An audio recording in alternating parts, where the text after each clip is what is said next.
if you would compare League of Legends and Dota to something like hockey or football, or something like Counter-Strike to something like lacrosse or whatever, right? It's a team sport. Whereas fighting games is a prize fighting sport. It's boxing. It's MMA.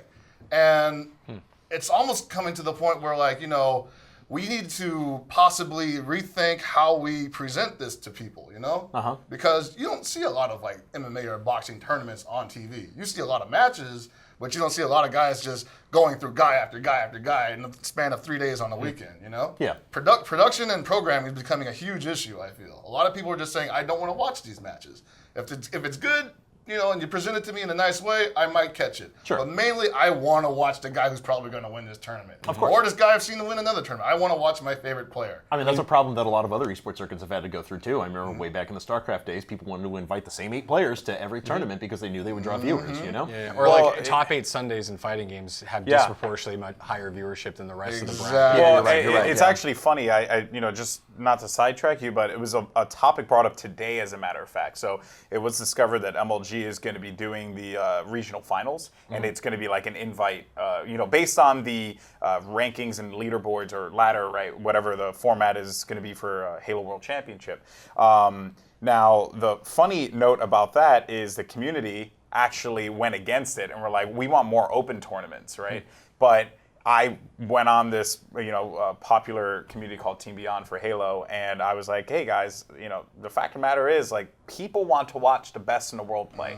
They don't want to watch evil geniuses versus, you know, fluffy pillow surfers, you know, round one. Unless fluffy pillow surfers turns out to be godlike. Yeah, which I would argue 10 times out of 10 they're not. You know what I mean? Right? Like They're almost not. They're But what almost chance they are, man. Terabad, right? Millionaire. And it's like the argument's always, you know, but what about the amateurs? And it's like, yeah, you're still going to have your opportunities, Exactly. Yeah, of but course. like, you know, people want to watch, you know, the best in the world play. Like, I want to watch PPMD, you know, face off against Mango, right? Exactly. Like, I want to watch even Mike Ross play, you know? No, like, Mike Ross is a good player.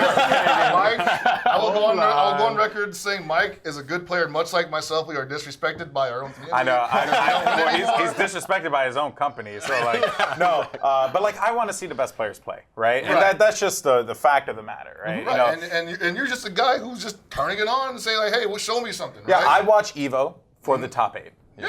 I don't watch anything else besides the top 8. But at the same time, like, you need that build-up. At least in my opinion, agree. you I need to agree know with that you. this guy went through the gauntlet of like 1,000 other players to like make sure that he's the top. No, totally. And cutting to just top 8, I'm not sure.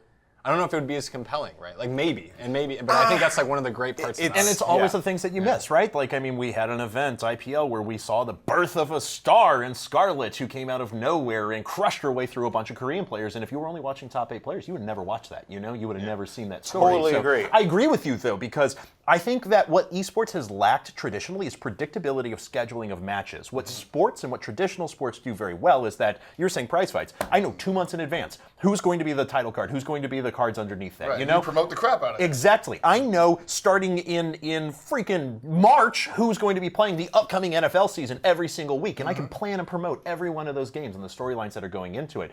Esports does not do that, and I think focusing on your top teams, maybe even moving into more franchise systems as we've seen some leagues contemplate, could possibly do that.